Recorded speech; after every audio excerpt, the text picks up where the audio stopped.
सबैजनामा शुभ बिहानी। आज पनि हामीहरू तपाईँहरूमा छुट्टै विषयवस्तु लिएर पुनः उपस्थित भइसकेका छौँ। आजको हाम्रो विषयवस्तु रहेको छ संयुक्त राष्ट्र सङ्घको बारेमा रहेको छ। संयुक्त राष्ट्र सङ्घको बारेमा आज हामी छोटकरीमा छलफल अगाडि बढाउन गइरहेका छौँ। पहिलो रहेको छ युएन बडापत्र रहेको छ।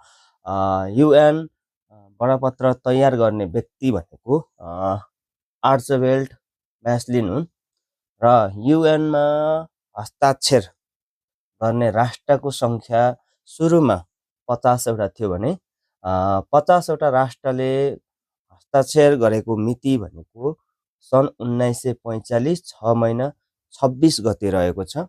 त्यस्तै गरेर युएनको बडापत्रको हस्ताक्षर कहाँ गरियो भन्ने हो भने युएसको सान फ्रान्सिस्कोमा गरेको थियो र युएनको बडापत्रमा 51औं राष्ट्रको रूपमा को आयो भन्दाखेरि पोल्यान्ड आयो। कहिले आयो भन्दाखेरि 1945 10 महिना 15 गते आएको थियो र बडापत्रको लागू कहिलेबाट भयो भन्दाखेरि सन् 1945 10 महिना 24 गतेबाट भयो। सोही मितिबाट नै युएनको स्थापना भएको थियो र बडापत्रमा 19 अध्याय 111 धारा र 10,000 शब्दहरू रहेका छन् र बडापत्रको संशोधन हालसम्म 3 पटक गरिएको छ र फर्स्ट संशोधन कहिले गरियो भन्दाखेरि 1963 धारा 23, 27 र 61 मा गरिएको थियो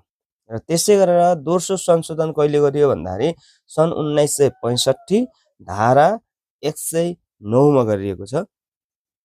त्यस्तै गरेर तेस्रो संशोधन कहिले गरियो भन्दाखेरि 1971 धारा 61 मा गरिएको थियो। यहाँ पहिलोमा पनि धारा 61 र अन्तिममा पनि धारा 61 लाई हेर्नुहोस् त, यहाँ दुईचोटि धारा 61 लाई के गरिएको छ त संशोधन गरिएको छ। त्यसै गरेर अब हामी जाउँ युएनको थप जानकारी सम्बन्धी। युएनको परिकल्पनाकार को थिए भन्दाखेरि एफडी रुजवेल्ट थिए र युएनको स्थापना सन् 1945 10 महिना 24 गते भएको थियो र युएनको प्रधान कार्यालय कहाँ रहेको छ भन्दाखेरि अमेरिकाको न्युयोर्कमा रहेको छ, म्यानहट्टन टापुमा रहेको छ र